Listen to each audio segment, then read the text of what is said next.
Sumainyo ang kapayapaan, habag at awa, pagmamahal ang taglay ng Ama. Hindi galit, hindi puot, hindi hinanakit. Tuwirang siya'y mapagbata, mapaglingap, mapagparaya, mapagpakumbaba, mapangunawa. Sa lahat ng sandali, maaasahan ang kanyang gawa. Sa kanyang salita, kung tao ay mabubuksan ng diwa, tunay na makakaunawa.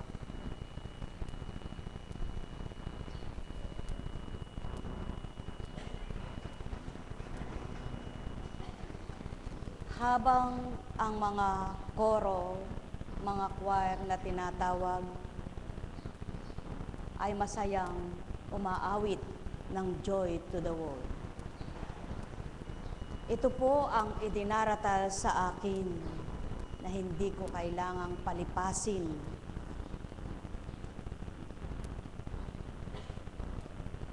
Mga naglilingkod na nagsusumikap, nagsusumakit na magbata,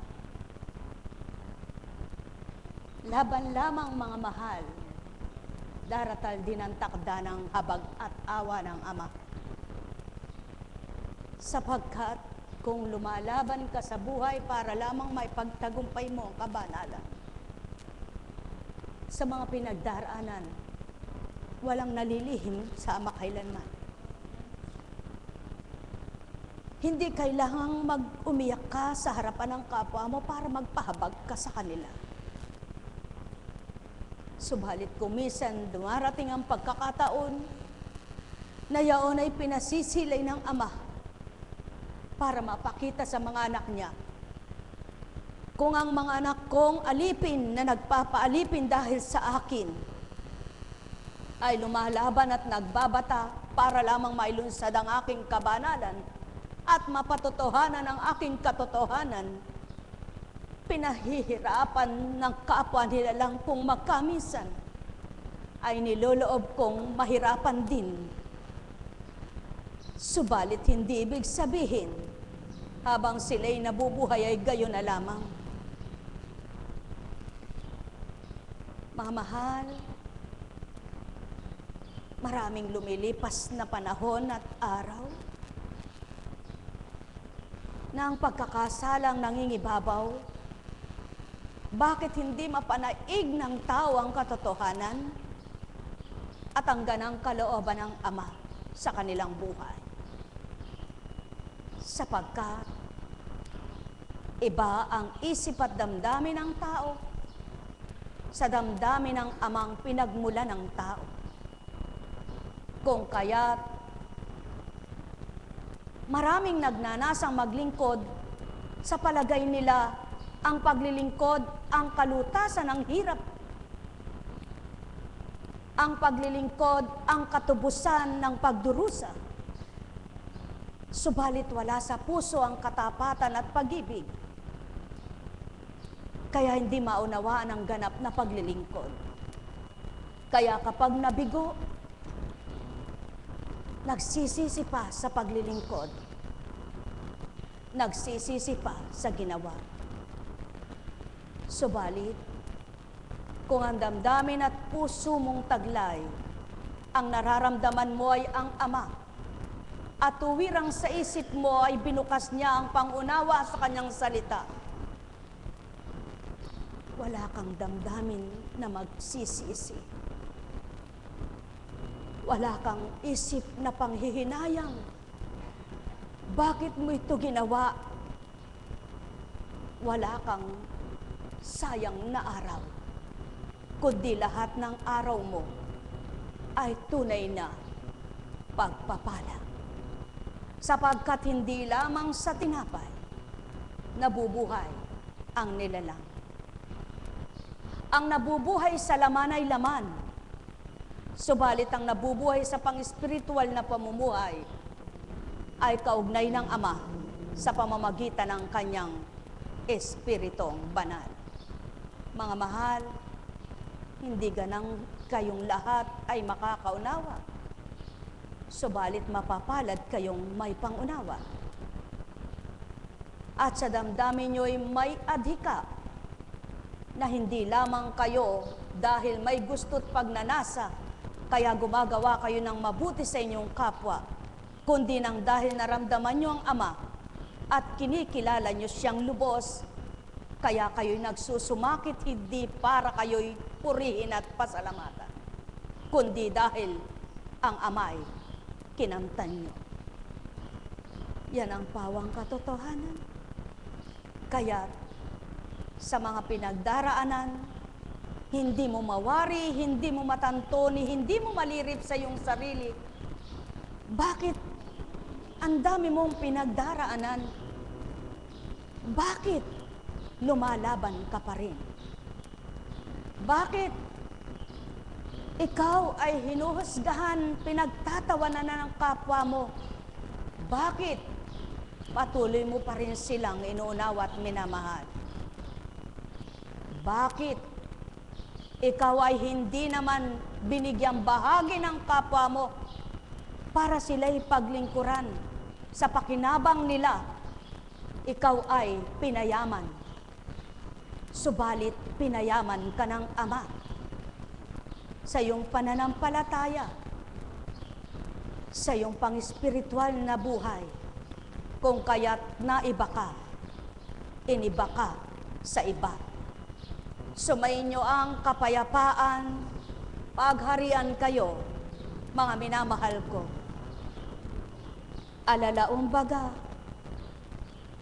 kaya't mapalad ang nagsusumakit, nagsusumikap, na patuloy sa Ama, humihingi ng habag, at sa Kanya umaasa na isang araw ay hahanguin siya, at ang pinagdaraanan niyang dusa, hilahil man, kaakibat niyon ay ligaya. Nekkarameneyahanam, nekkarameneyahanam, nekkarameneyahanam. Alalaong baga, ang may pandinig ay nakarinig.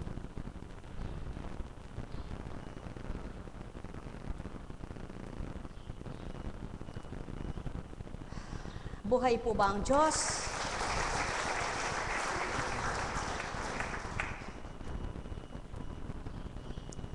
Habang ako po ay nagpapahinga ng mata bago maligo,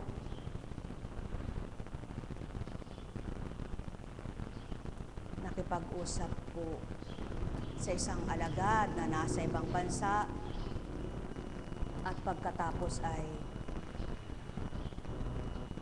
nagkahiwalay kami sa pag-uusap na mainam kung papaano kadakilaan ng Ama, kung papaano ang pagpapadama niya. At nang matapos po na ako'y makaligo na at makagayang, naisip ko pong pumasok po sa diwa ko na buksan ko yung Facebook. At nung nagmimisahe po kanina, habang nagtatype si Arlene, sapagkat pasubali hindi pa ako maaring ako mag-isa sapagkat matagal makatutok sa computer, nakakabinat po yun. Kaya yung mga natatrangkaso, nilalagnat, hindi nila namamalayan. Minsan, ba't kaya ka ang sakit-sakit ng ulo ko, ang sakit-sakit nito ko? Nabinat na sila sapagkat hindi sila tumitigil makipag-Facebook kahit nilalagnat. Hindi sila tumitigil mag-text baga kahit lagnat. O kaya ay magaling na eka ako. Subalit napakabuti ng Diyos. Maaring hindi paniwalaan ng siyensya o science ang binat na tinatawag, ngunit maging sa nanganak ay nagaganap ito. Yung nabibinat, may nanganak na nabinat, may nagkasakit na nabibinat, at hindi lamang sa lagnat. At nang buksan ko po ay may naglagay sa Facebook ko ng nag-share po siya.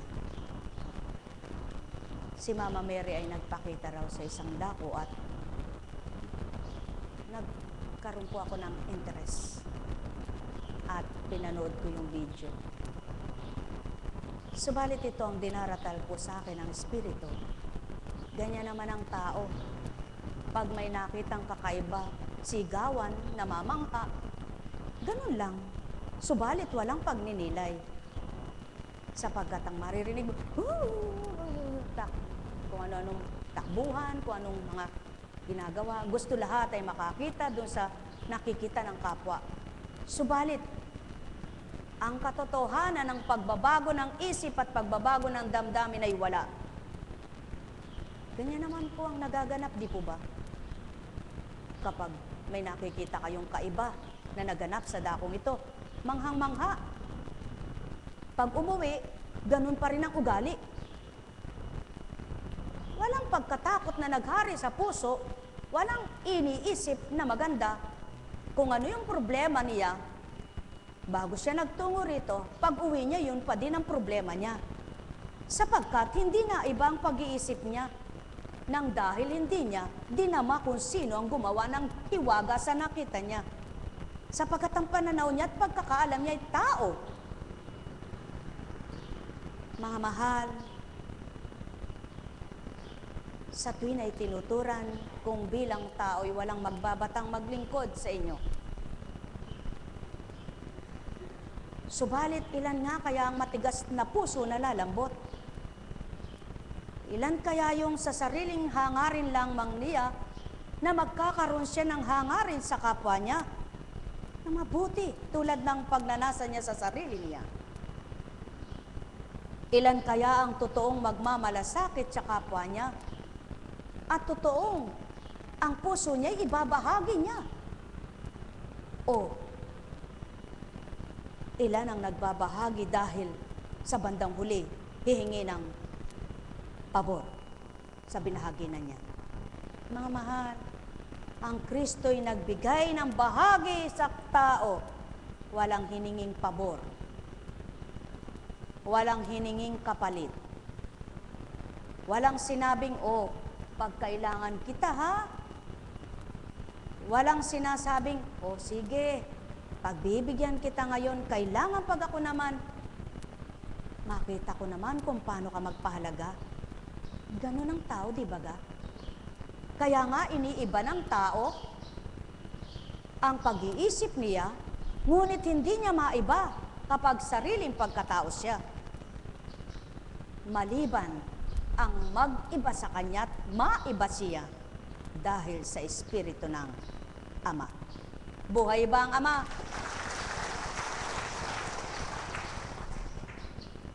Maraming hangarin ng tao, maraming layunin ng tao, subalit ang layunin ng Ama ay iba. Ibang hangarin niya. Kaya nga, saan ba nagmumula, mga mahal, ang isang salop? Sa marami bang binhi? O kung minsan ay ilang butil lamang? At yan ang Ama. Kung tapat ka totoo, mapapaalsa niya ang pananampalataya mo.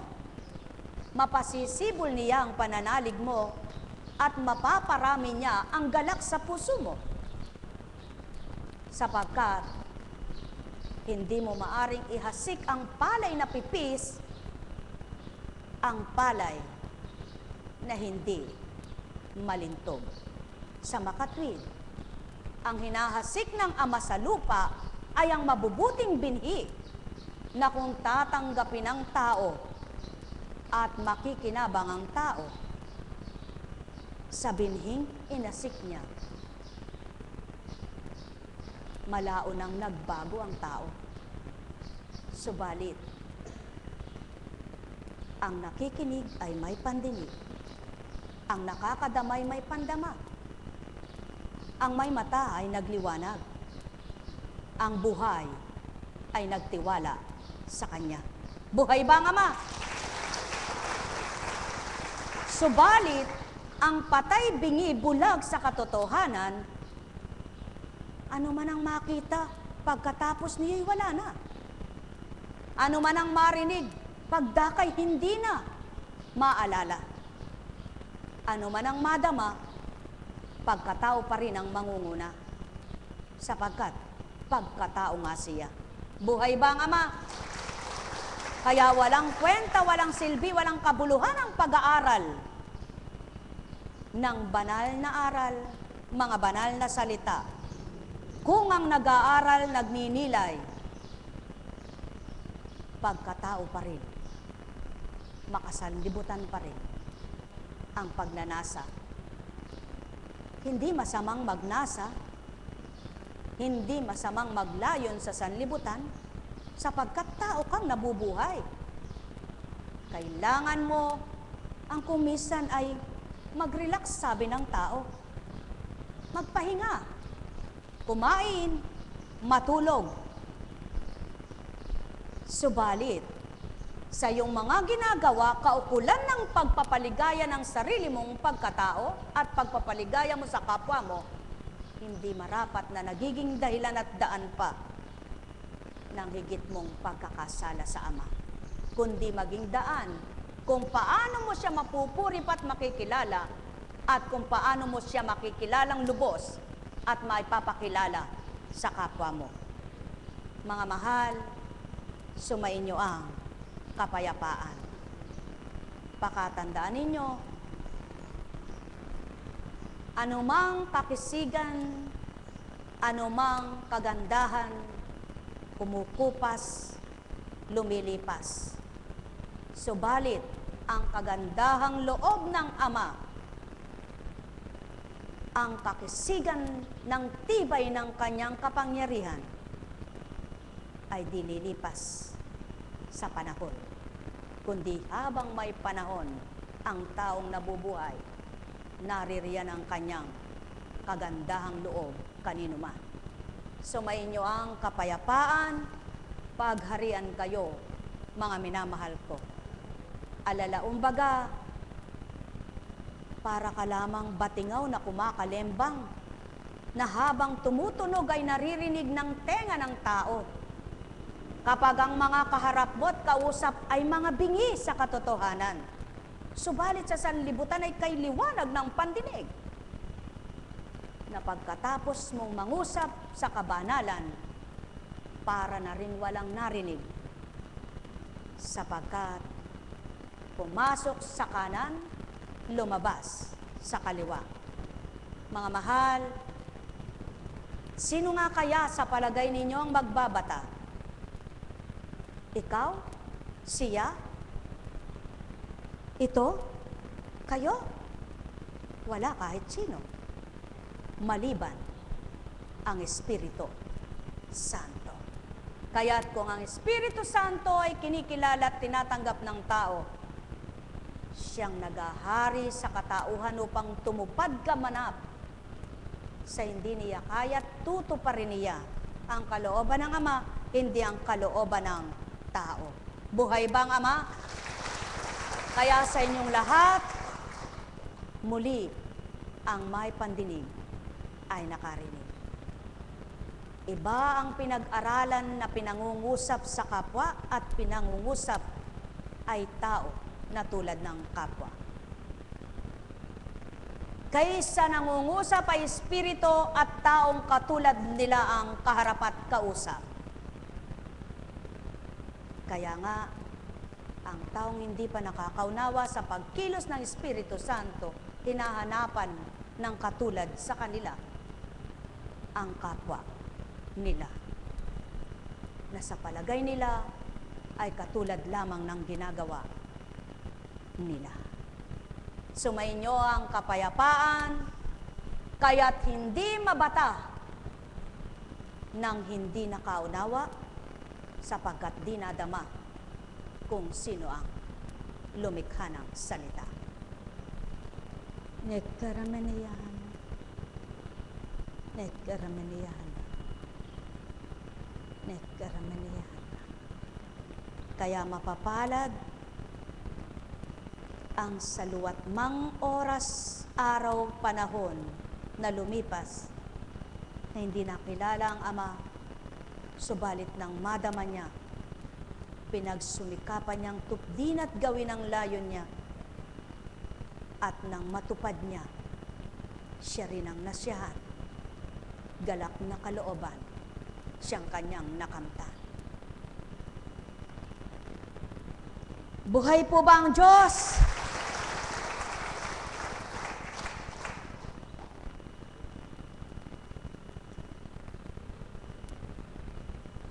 Kung tamad kang magbasa, hindi mo maunawaan ang binabasa mo kung minamadali mong basahin.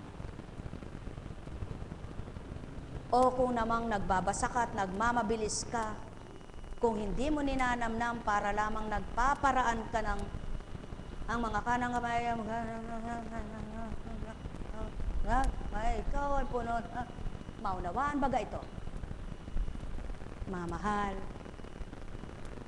ganun din ang taong nagmamadali sa buhay. Ang naunawaan niya lang, gusto niyang makuha yung gusto niya, subalit hindi niya alam kung ano ang lahat na sa kabila noon. Pagkatapos niyang kamtan, masaya kaya siya. Buhay ba ang Ama?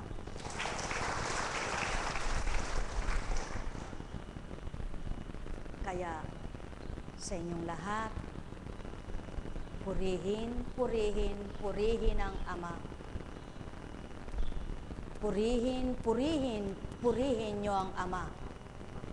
Kayong mga may pandama na naririto, hindi ganang inyo yaan, kundi Espiritu niya. At sa inyong walang pangunawa na narito, huwag niyong sayangin ang oras niyo. Sayang ang pagluklok niyo sa mga upuang yaan at oras na lumipas nang isip niyo na may nagmamadali ng umuwi at ang damdamin niyo'y walang nababago.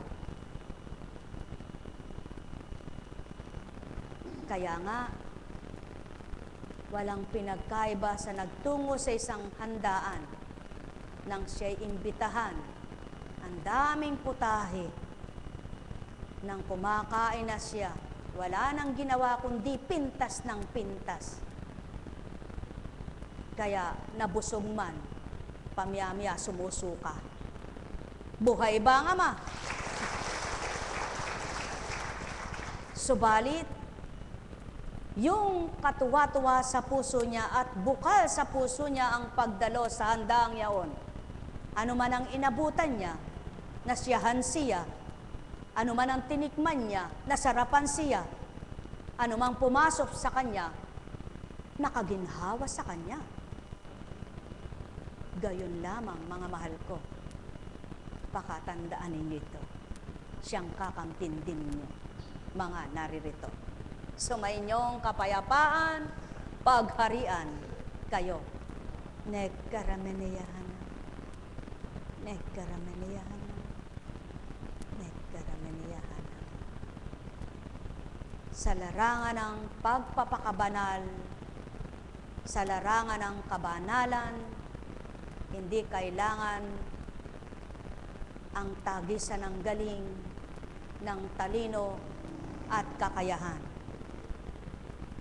kundi pagiging matapat ng bawat isa sa paglilingkod ukol sa kabanalan. Sumainyong kapayapaan, pagharian kayo, mga minamahal ko. Buhay po ba ang Diyos? Napakabuti ng Ama, napakadakila niya. Sino man pong tao na hinirang ng Panginoon, kung tatanggapin siya ng kapwa niya o hindi na hinirang, maging siya man ay hindi niya alam ang kanyang naging kapalaran. Tama po ba? Sapagkat kung hinirang ka ng kapwa mo at umoo ka, ikaw ang may gusto niyan. Tao pumili sa'yo. Subalit kung naglingkod ka, na hindi tao ang pumili sa'yo, at hindi ikaw sa ganang ikaw ang naglilingkod, at hindi sa ganang sa'yo galing o nagmula ang ginagawa mo, kalooban ng Diyos yan.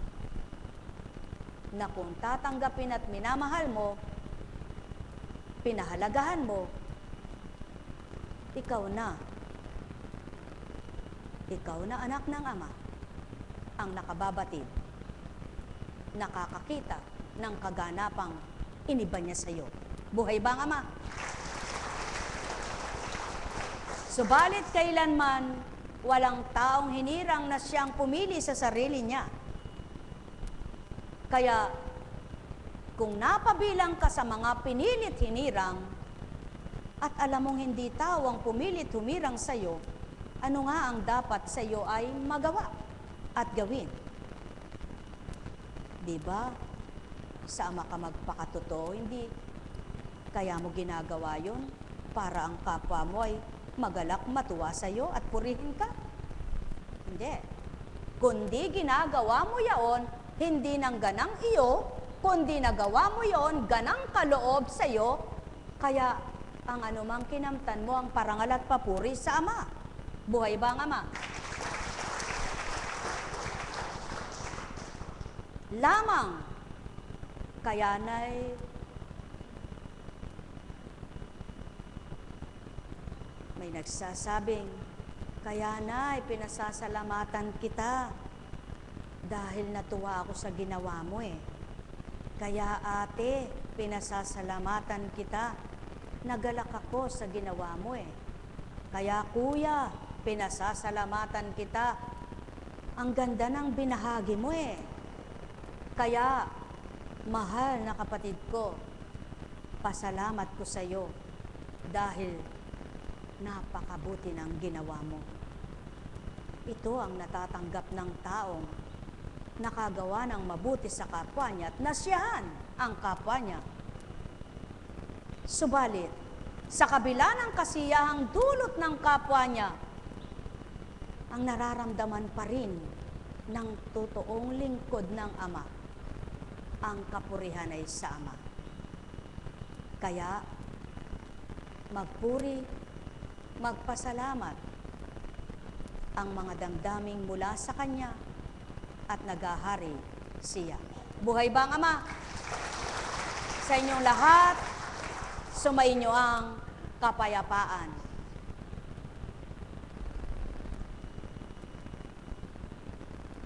Buhay po ba ang Diyos? Tuloy pa po ba tayo? O naiinip na kayo? Gusto nyo nang umuwi? Sa bagay po, ano man ang kagustuhan nyo, kung di pa kalooban ng Ama, di pa magaganap. Kaya kung kayo po'y nahihiya lamang at gusto na ninyong umuwi, at wala naman kayong maririnig at mapapakinggan na dahil ang damdamin nyo'y iba na, eh wag na po kayong mahiya, tumindig na kayo at umuwi na. Subalit kung yung karampot pa na natitira ay hindi na pagkataong paiiralin mo, buhayin mo pa yung karampot na yon at baka pag-uwi mo'y may dala kang ligaya. Buhay ba ang Ama? Sapagkat wala naman po